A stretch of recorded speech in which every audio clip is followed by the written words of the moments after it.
Macca's guides. Hey guys, Macca here playing Quantum Break. I've gotten a lot of tweets that people are having some troubles with the final boss battle and some of the game mechanics in it. So I'll be showing you my tips and tricks for how to beat the boss as easily as possible while playing on the hardest difficulty. Now I'll be using the assault rifle and the semi-automatic shotgun. I do not recommend these weapons, but if you find yourself in this area without any choice of weapons, those are your best options. If you're able to pick any weapons you want to bring them in with you, make sure you pick the advanced SMG as well as the light carbine rifle. Those two weapons will make this level a joke even on hard.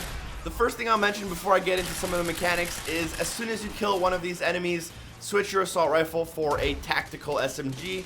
Although it's not as good as the advanced SMG, it'll do the trick and much better than the assault rifle in terms of damage and bullet spread. Now the reason a lot of people have been having issues with the boss battle is because the game mechanics of the battle are very poorly explained, and the game doesn't do a good job of rewarding you for doing something right and punishing you for doing something wrong unless you're paying really close attention to what's going on. So the boss battle essentially comes down to ability management and using a little bit of your brain and staying alive as long as possible. So you'll notice that basically all these enemies are going to be attacking me, and I want to make sure I'm not getting shot by too many of them at the same time. A good strategy to accomplish this is to sit at the back of the pool area where I am right now. Most of the enemies won't all rush you at the same time, and it's also helpful, like I said, to have that light carbine. You can take out some of the enemies from literally across the map without them hitting you. While you're actually fighting these waves of enemies, Paul Serene is invulnerable to your damage, and he will throw these small, basically like time chronon dampening balls at you, and they're basically like grenades. If you get caught in the radius of these balls, you die. While you're fighting the waves and while he has a shield, these balls are very small and don't have a wide radius. As soon as you kill the last enemy, he will spawn after the first wave one giant attack, and if you get caught, you will die. That's probably why you're dying, and you might not realize why you're dying. It's because you're getting stuck in his little energy attacks when he is charged up and has a shield. Now, when the second wave spawns, after you kill all the enemies, survive his blast, and then shoot him, a second wave will spawn. I do not recommend that you sit where I'm sitting right now, so close to all the enemies. This is very dangerous, very risky move, although it can pay off if you do it right and make sure you manage your abilities very well. Now, I do highly recommend that you have everything fully upgraded. It helps, but it's not necessary, especially if you have good aim and you use your brain. Obviously, keep your shield ready for when you're getting attacked from multiple angles, and make sure you have your quantum rush and your time rush and your time dodge available to you. Those can be very, very helpful. Let these guys in the orange shoots rush you as long as you're, again, not getting hit by any of those Paul Serene grenade type things.